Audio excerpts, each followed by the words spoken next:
we only rehearsed about 4 days from the time we heard, Lars had never heard this Nick Cave song before. I hand him the CD, he puts it in his head, and he's playing the song. All of a sudden, we're recording it, less than a week later. Wow. So there was a lot more kind of spur of the moment stuff, a lot more vibe. It was definitely a lot more fun.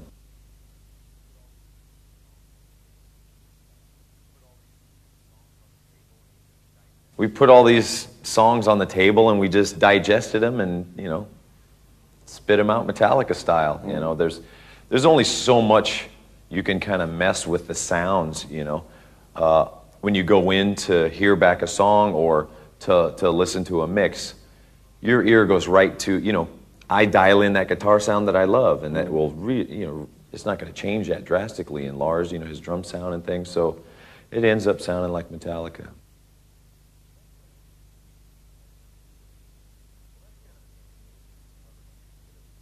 Well, that's kind of the beauty of doing covers. You can do whatever you want with them. They're already kind of there for you. Everything's written, and if you chop it up and move it around, you can always blame it on, well, it's just a cover,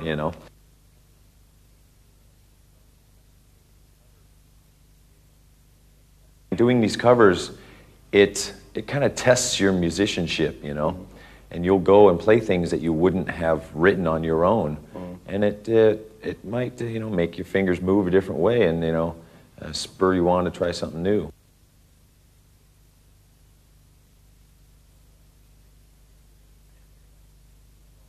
Things are damn good, man. Things are all right, and like I said about kind of paying these bands back for helping you out in the early days, we took their songs and called them ours, Metallica Live Tonight at the Troubadour, half the set is Diamond Head, but no one knew, and they didn't care, and we didn't tell them, so we do owe them something.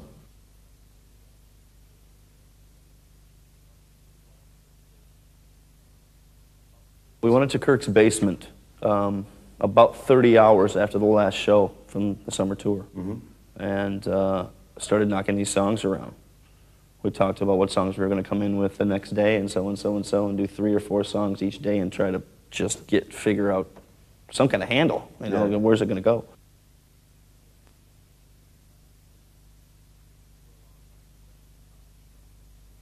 For a long time we've been talking about, doing another Garage Days type of vibe. Set yourself with a deadline so that you can't get it too perfect, keep it all raw and real nice and like that. Not rehearse it too much, not know the songs too much. Go in and really be able to put our own spin on them. That's been talked about for quite a while. A couple of the choices were already made quite some time ago, and then a lot of them have just come about in the last couple of months here, trying to figure out exactly which heroes that we wanted to give the shout out to. That we hadn't already covered that. Some people were redoing again Misfits things, and Diamond Head and that are very, very obvious inspirations from Metallica, right? Sure. And so we always want to give them a little bit, but the other more obscure things, Nick Cave and Bob Seger and those kind of things, are reaching out a bit as we can, like we have been doing a lot the last few years.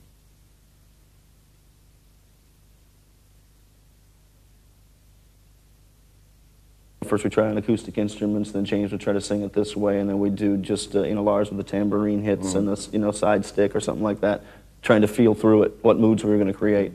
Then we decided, okay, this has got to be Metallica, man. We're Metallica, right? So let's kick it up a little bit, give it some volume, and play the way we play. Go for what you know, type of thing. And so that's how most of them came about, is that you find a tone that you're comfortable within as a Metallica player, and then put it on there. So we decide together what the tempo is going to be, what the feel is going to be, and then put our own, it has to be our sound still.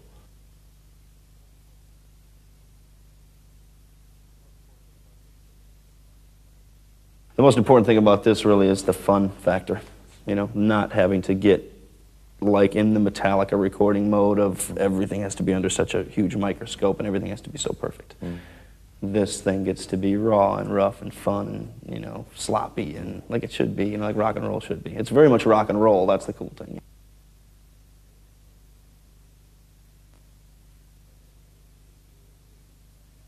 The intention of this is to give credit where credit's due, to give the shout out to our heroes, man. That is the thing, that's why we do it.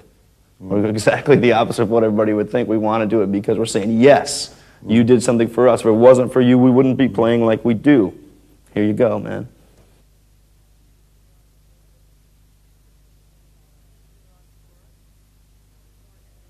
We were on tour.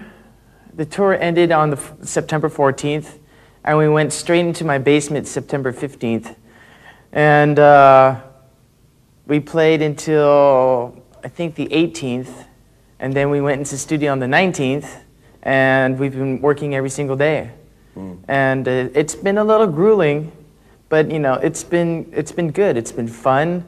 And it looks like we're going to make our schedule. And we're going to meet our deadline, which is always good.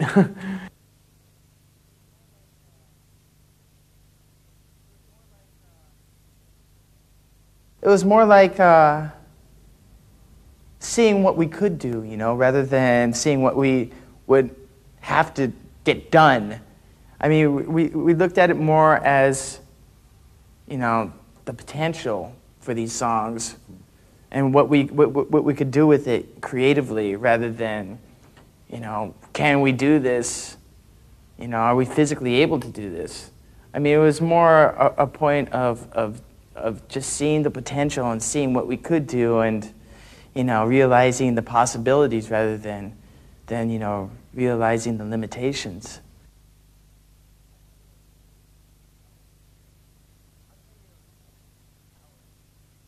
I'll tell you how it's been difficult.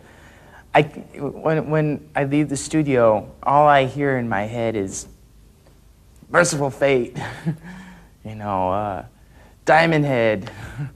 I can't get it out of my head. Now I'll sit there and just roll over in my sleep and hear these songs in my head. The guitar playing, the actual physical aspect of the guitar playing is no problem, you know. I didn't really have a problem with that. It's just getting the songs out of my head once I've left the studio. That was the difficult thing.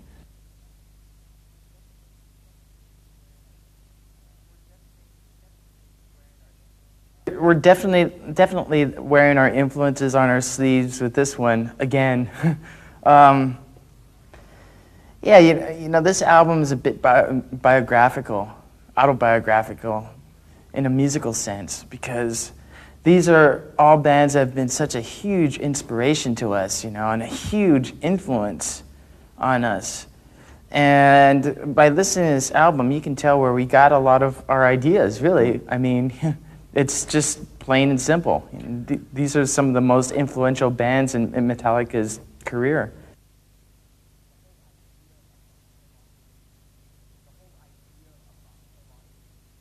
The whole idea about the project, if you generalize, is that because of the nature of our own records, the sort of how we write these songs and then spend sort of like a year recording them and going over every single detail with a, you know, just a fine comb and sitting there and analyzing everything. What we need all the time and have throughout a career is a project like this to balance the sort of silly ways that we record our own material. We could never be this, I don't think we could ever be this instinctive and this spontaneous.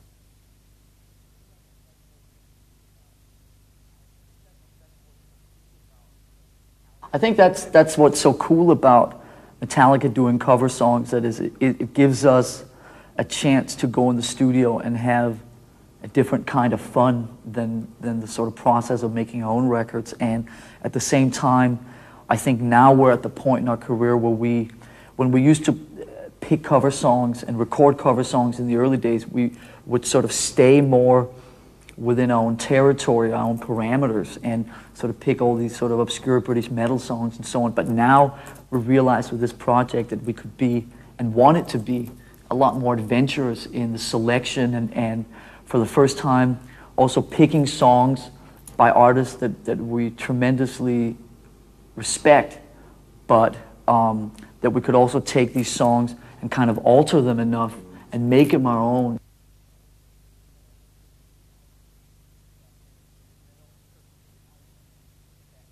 we met over in Kirk's basement, and we sort of sat there with our instruments and went, okay, now what?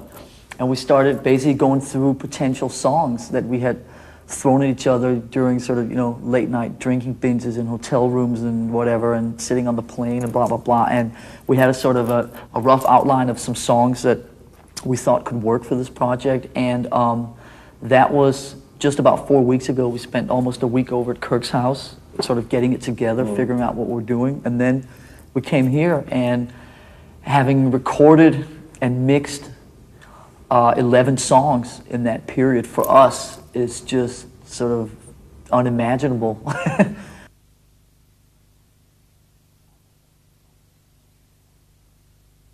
When we're making our own Metallica records, I'm the one that's probably the most anal and sit there and really go through everything in detail. What I was keen on with this project was trying to go as far in the opposite direction as possible, and there were some things when we were recording stuff off the floor in this very room about 2-3 weeks ago, where it was like, hey, wait a minute, that sounds great as is, just the four of us off the floor or whatever, let's just leave it.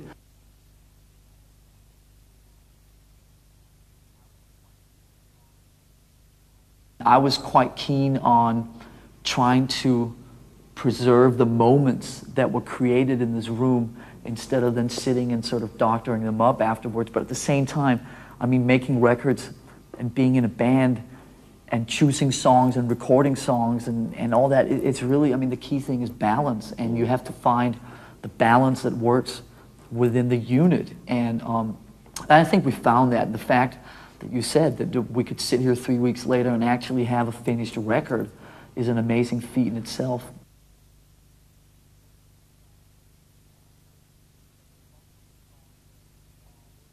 And when you listen to these songs as a bunch, that they all work in their own ways because we're comfortable playing them. We admire and respect the songs, we admire and respect the artists, and it's the key thing for us is that we have to be comfortable playing these songs, and when we're comfortable with something, we can make almost anything, no matter how foreign it is, at least on paper, sound like Metallica.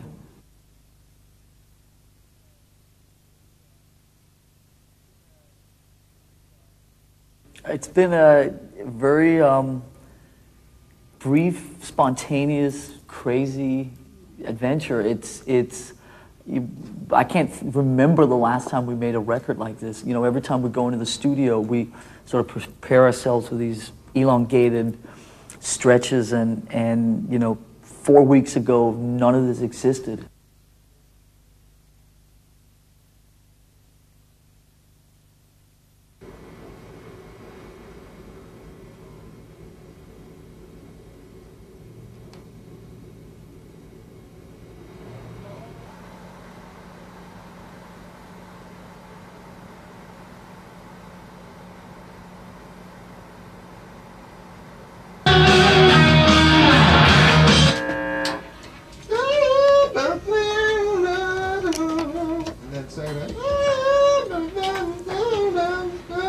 More on the second? Yeah.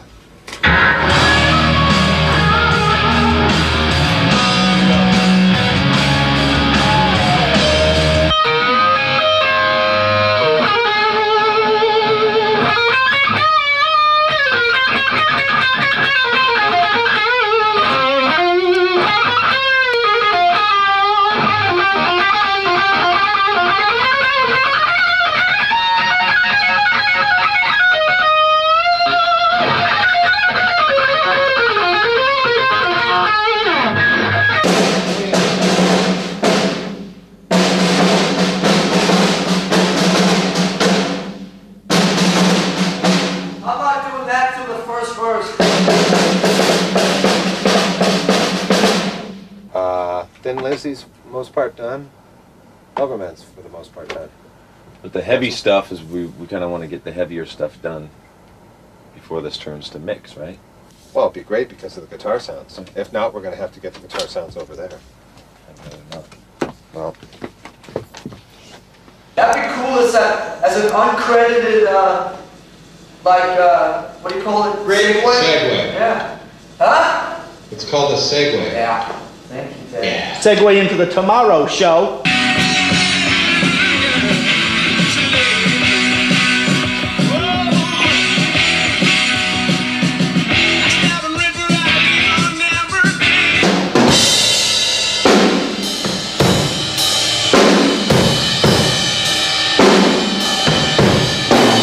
The band comes in, let's have the band come in, but let's not come in like at the level we came in at the chorus. Let's come in like full band, but let's.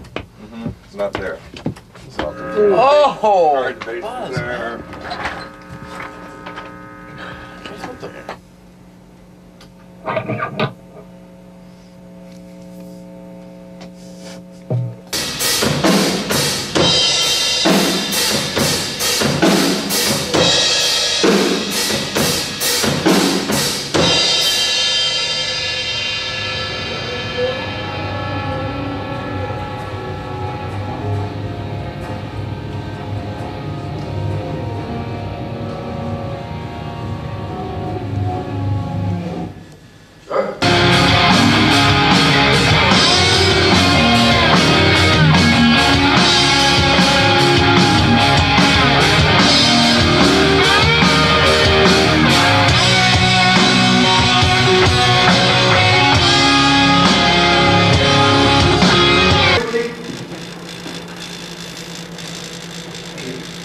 Out the headphone.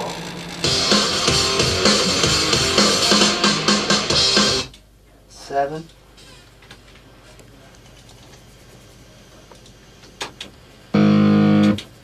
It's your birthday today, not yesterday.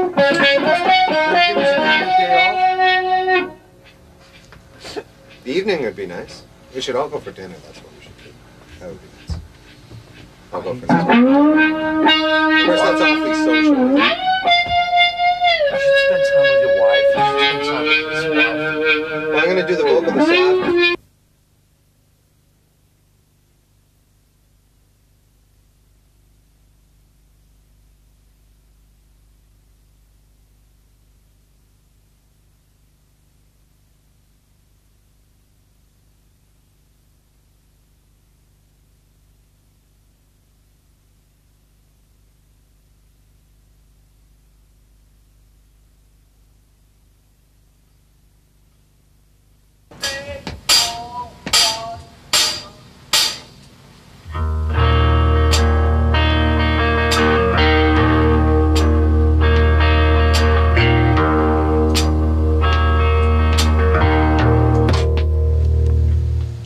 I didn't get it. I'm just keeping the very intro. 'Cause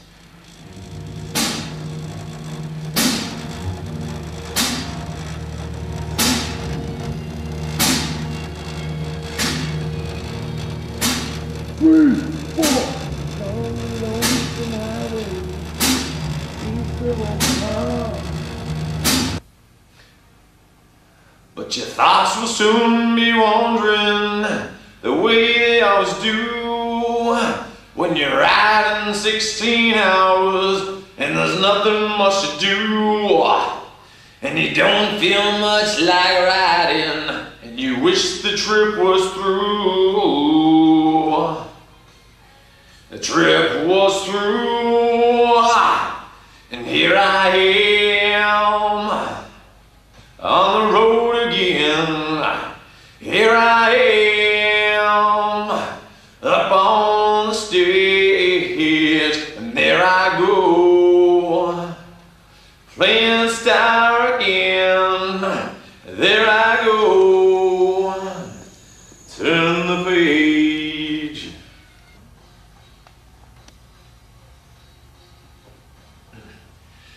Yeah, here I am on the road again. Yeah, there I am up on the stage, and here I go, playing star again.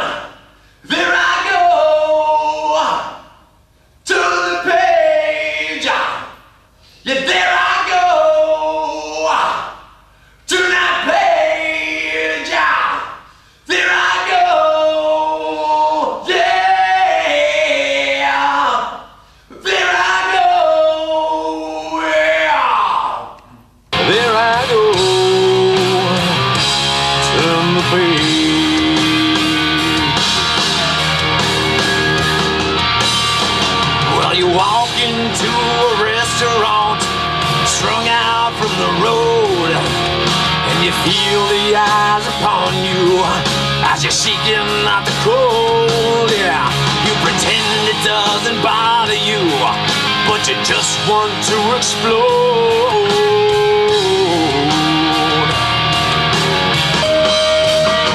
And here I am on the road again, and there I am aboard this stage. And here I go, praise God again. And in the evening, as you lie awake in bed, with the echoes of the amplifiers ringing in your head, you smoke the day's last cigarette, remembering what she said. What she said. Hanging over.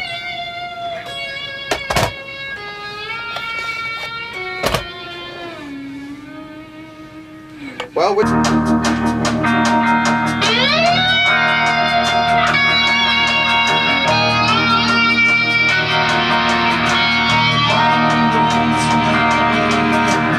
East of Omaha,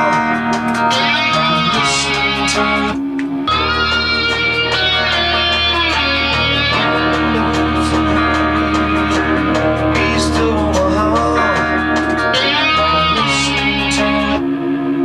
Too hard?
Turn the Page was just some song that Lars heard on the radio and loved it. Hey, have you ever heard this, Turn the Page, Bob Seger's? Like, yeah, I really actually like that song. The lyrics are us. So that was an easy choice.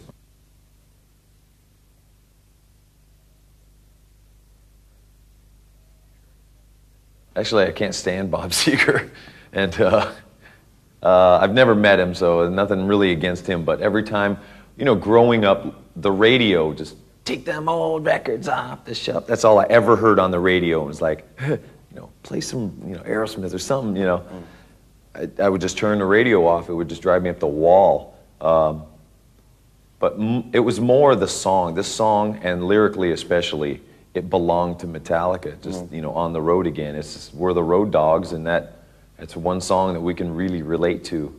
And it came out really well.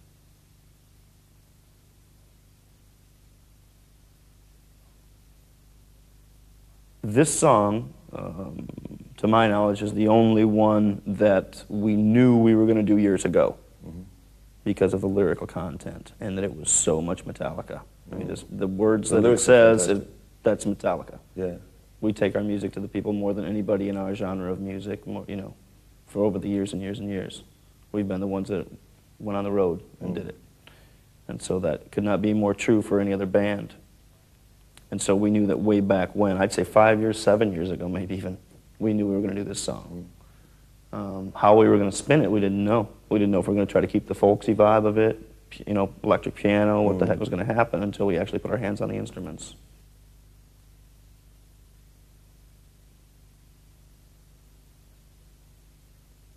For me, in 1973, this record came out.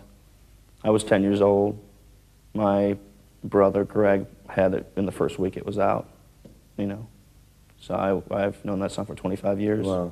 And when I first heard it back again 4 weeks ago, after not hearing it for years and years, or just it blowing by on the radio or whatever, and actually listening to the song and singing along and not forgetting one word, and knowing all the nuances and all that kind of thing, and, this kind of vibe when you get just moved by a song.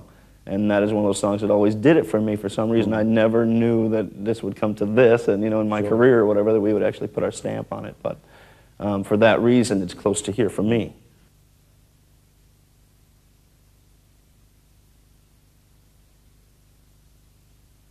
I was born and raised in Michigan, and so was he. Yeah. And so that tie always, just like if somebody's from where you get that kind of thing, you're kind of proud of it or whatever.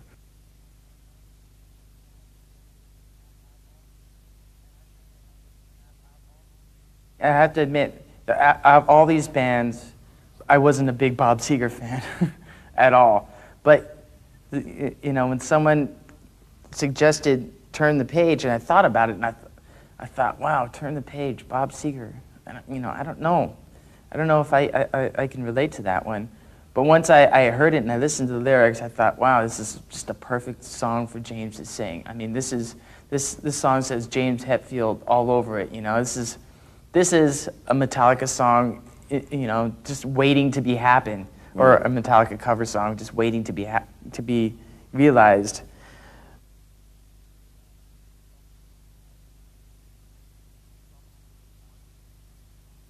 Bob Seger as an artist is not somebody who has sort of done a tremendous amount for me in terms of just the music that inspires me.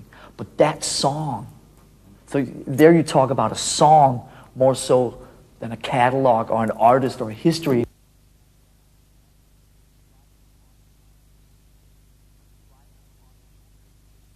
I was driving across the Golden Gate Bridge right up here, and it was on the radio, and I heard the song 1,000 times before, and for some reason I turned it up, and I listened to it from a different point of view, and when I heard it from a different point of view, it was just like, wait a minute, that song has Hetfield written all over it, in the lyrics, and the phrasing, and the melody, and I think that one day down the line we could do that song some serious justice. Wow. And more so than sitting down and going sort of like, I want to record a Bob Seger song, but just that song itself is such a moment, and it just has like such a vibe to it that you can identify with just the whole road thing and the kind of sadness and the bleakness of it all.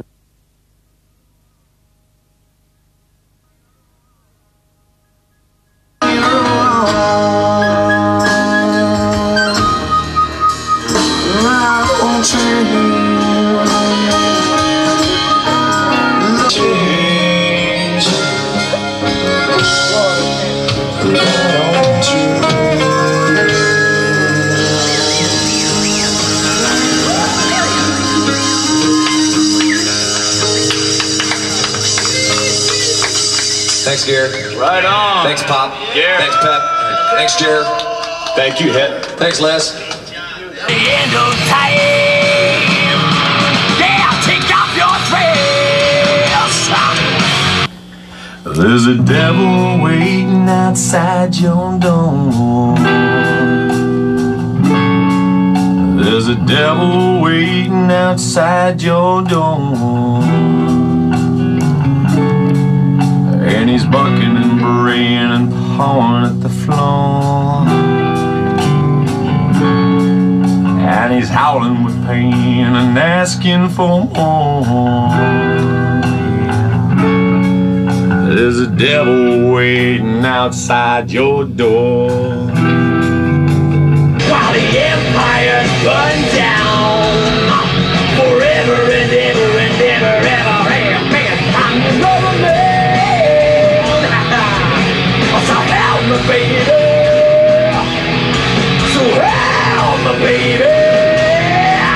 'Cause I am what I am, what I am, what I am, what I am. I'm your lover, man.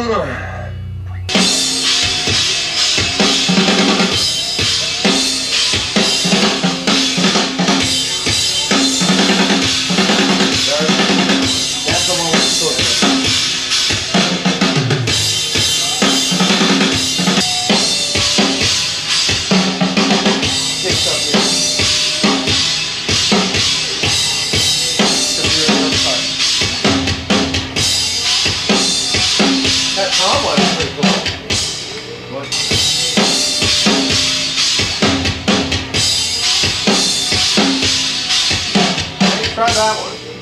Come on, Lars.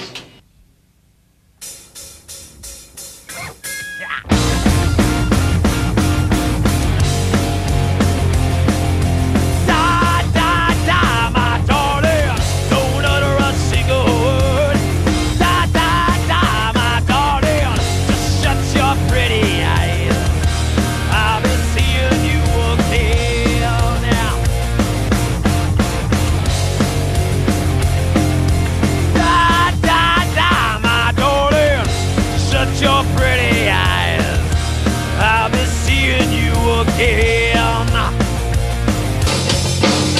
Da, da, da, my darling, don't utter a single word. Da, da, da, my darling, just shut your pretty.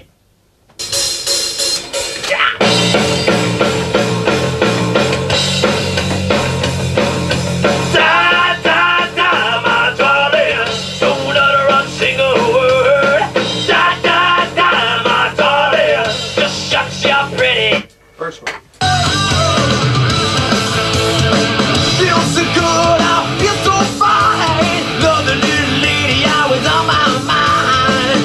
Him alone every night and day. Never gonna leave her, never going away. Oh, love me. No, she made me feel alright.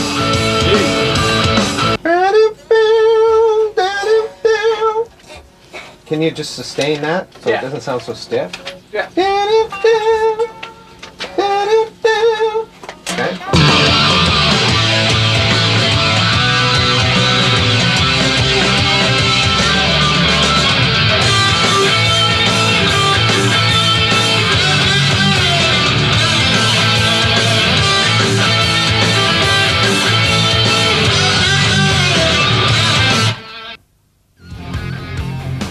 the mummified pharaohs pretend dead in their sleep.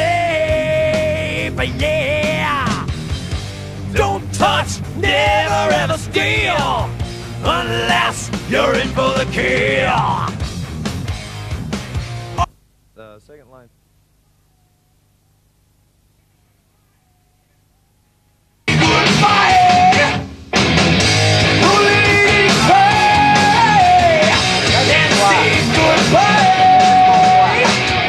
They're good songs. Yeah, you gotta say goodbye. Yeah, yeah, 'cause I will lead your mind. My only pleasure is to hear you crying.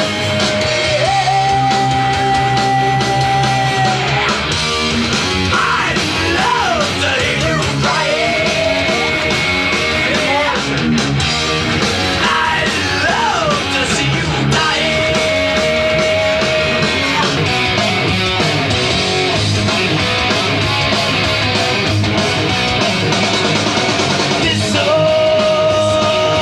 Listen, yeah.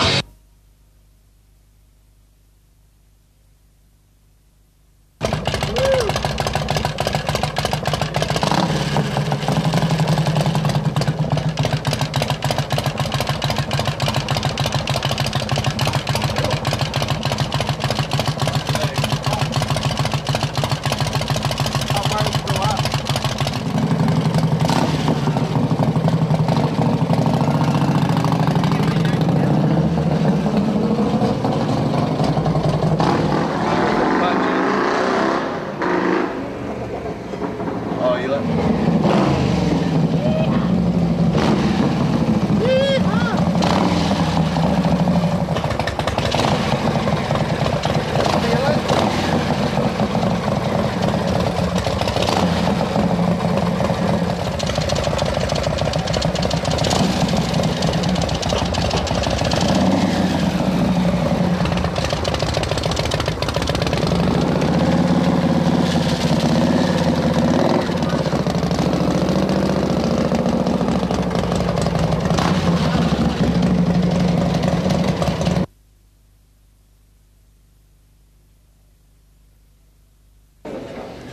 Is this full? Yes, full body. full body. Full body contact.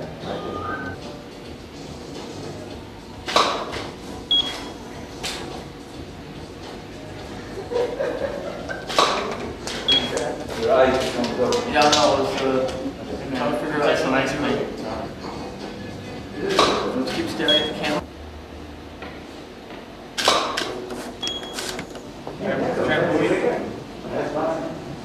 What's that from? You.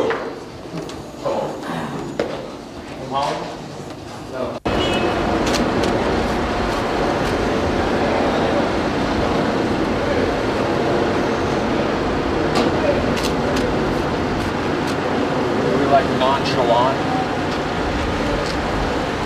If you go to the ring,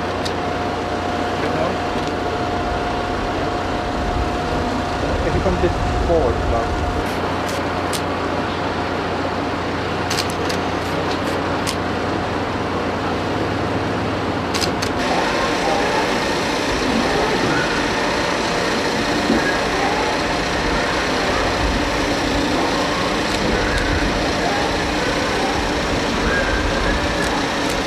that's nice.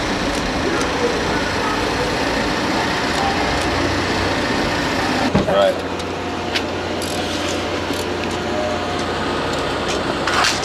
I told you, you're looking at me? You're looking at me? I know it did.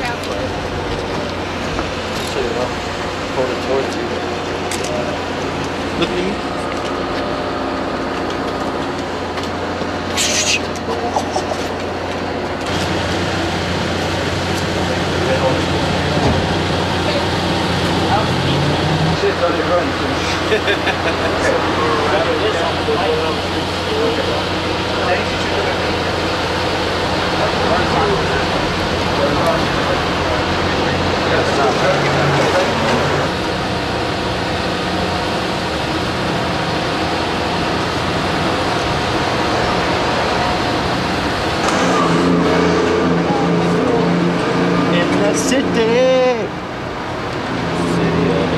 So this is a very interesting idea. It's a first.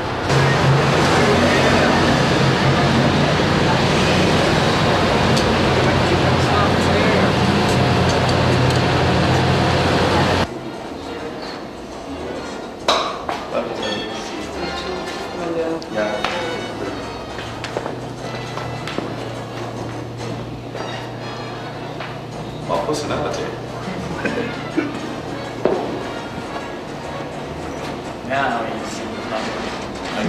Get down, little man. Cause I'm your love man, yeah. Love, love, yeah. Can we do this? Thanks. And arm at the car, and more towards the camera. Okay, very nice. 1, 2, 3. And then, take a look at each other. Okay, 1, 2, 3. Good. A strong 1, 2, 3. Right is right. Come on down. Come on! Our next contestant. What year is that from? That's from This is the other day. This Oh, is these like are- classic. Oh, I see. I thought. This is classic stuff.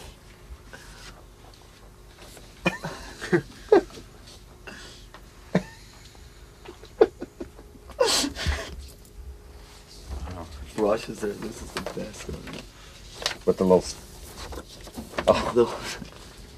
The one with James. That's great. God, he nails that, doesn't he? Boy, he just totally nailed it. Everybody looking all What are cheesy. these for? They're probably going to be the back cover of the booklet. Oh my God, is that great? Is it a black and white thing, or are you gonna do? Yeah, well, what he does, these are just the negatives. He burns them. You know, he's a guy that did the picture of John there. So this is just the rough. Then he burns them in a printing process, and they come out looking like really cool. That's pretty cool shit. Definitely. Huh? He's good, man. He's really good. Yeah.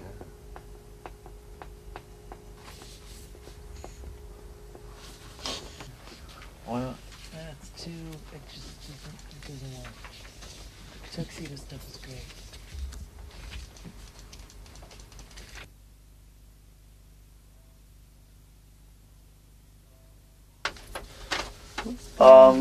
What's going on is Bob is sleeping his hangover off. That's what's going on. While George Marino is, as always, working hard, and I'm just sort of floating around looking at CDs. What's George Marino do here? George Marino takes our master mixes, which would be these, and he tweaks them so they all, when you put them next to each other on a record, that they all have somewhat the same levels, they all have somewhat the same frequencies, they all kind of work together as a unit, wouldn't you say? Isn't that sort of mastering in its most layman terms? Yeah, we try to max everything out and get everything balanced properly, so it's one Right. continuous listening record. And it's loud. And it's loud. And find all the sweet spots, and Yeah. then we play up on that a little bit.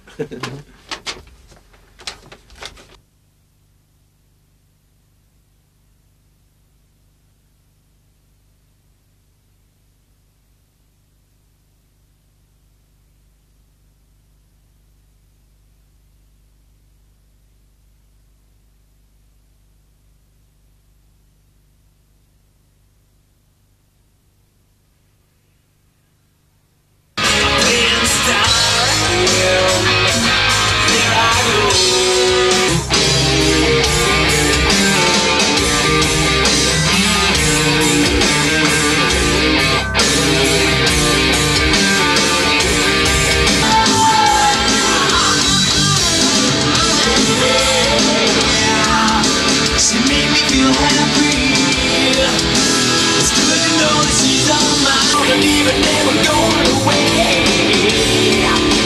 Someone to love me. You know she made me feel alright. Yeah.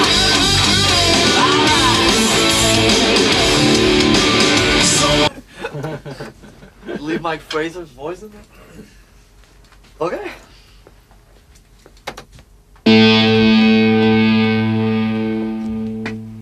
Good.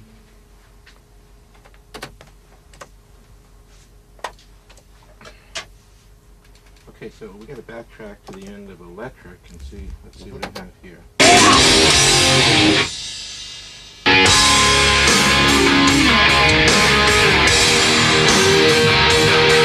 Not back in 3 weeks. I am the word that hides the universal secret all day.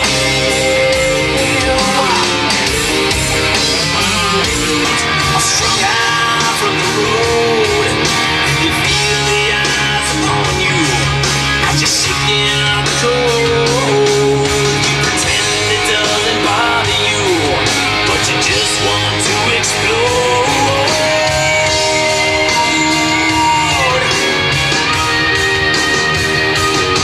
Yeah, most times you can't hear them talk. Other times you can. All the same old cliches. Is it woman? Is it me?